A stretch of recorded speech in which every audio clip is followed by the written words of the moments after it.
Hey everyone, welcome back to this week's picks here on Water Polo Wednesday. Excited to bring to you the three picks again this week. But before we do, want to remind you to sign up as a member. Thank you to those who already have.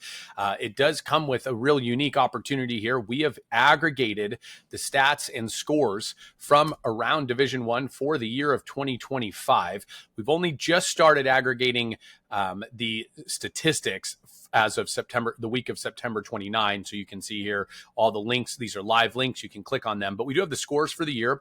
Additionally, we have the opportunity here, if you sort by team, to be able to say, all right, show me Cal Baptist's matchups this year, which we have, and their upcoming games. And so you see here, these are all their upcoming games. So a unique opportunity here. We put a lot of work into getting this done. A special thanks to Bluebird Data for helping us with the back end work. All right, enough of that.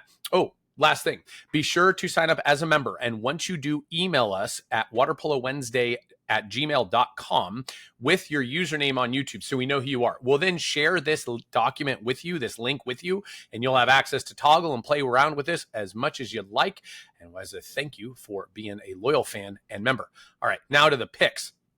Let's get right to it. A couple of unique games, or great games, I should say, coming up this weekend. UCI versus UC Davis. This will be the first Big West Conference matchup for each team. Davis coming off back-to-back losses to LMU and San Jose State, SJSU, last weekend, showing the strength of that WCC. UCI, however, coming off of a loss to Claremont Mudd Scripps, a real kind of anomaly there. You don't see that a whole lot. This game, to me, really could go either way. I think it comes down to UCI's defense. They're going to have to stop Hitchcock and Palavra in the middle, and they're going to have to stop Kiesling on the outside. UCI is going to be able to score. I'm just not sure how much defense they're going to be able to bring to be able to slow down that Davis attack from the outside, and, of course, Palavra and Hitchcock in the middle. However, I've got UCI coming back. They're going to play a real spirited game with a lot of emotion, I believe, after that tough loss to Claremont Mudd Scripps last week. I've got them beating Davis 13-12 in a really physical matchup. To me, if I'm them, I got to prove that, hey, that was a fluke. We're the real deal. We had them in our top 10 to start the season, so still a believer despite the loss last weekend. Next up, we're going all the way to the Northeast Conference, Harvard versus Brown. And Harvard, wow, knocking off Princeton last weekend, now gets Brown, who dropped games to both Princeton and Iona in a very tough weekend for them. Harvard only has 13 field players. Coach Minnis might be onto something with this small roster, getting everybody a lot more experience and time, is currently rising and playing very well together. There could be a bit of a letdown, though, as that Princeton game is highlighted and starred in bold letters and lights on their schedule, more so than any other game of the season. That said, Brown seems to be in a bad way right now. I don't see them coming back from that loss to Iona. That can be emotionally very tough. Harvard over Brown 14-12 as they see their way to the Northeast Conference first place seed this year, which would be very interesting, making a very interesting Northeast Conference championship. And finally, San Jose State versus Pacific, the WCC matchup out in Stockton. This is going to be a good one. Shamu Biodos and Mitch Keatley draw the unenviable assignment of stopping Apostolos Yogatis and Boris Kasha-Gal. It's a heck of a matchup on that side of the pool.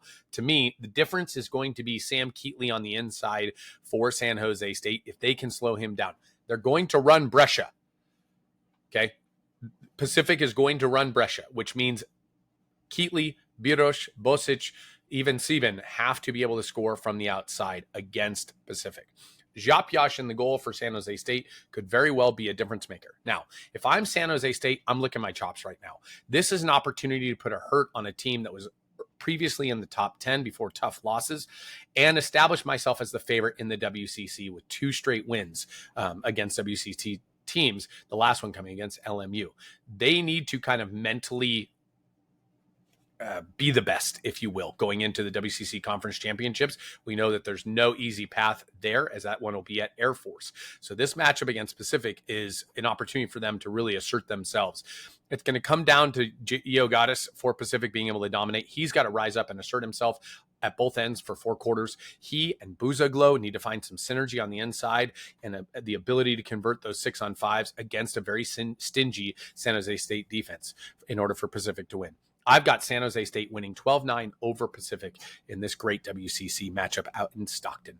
Good luck to everyone this weekend. See you next week. Don't forget to sign up and become a member or just subscribe. We love that too. If you do become a member, email us at waterpolowednesday@gmail.com in order to get access to the spreadsheet. Have a great weekend and good luck, everyone.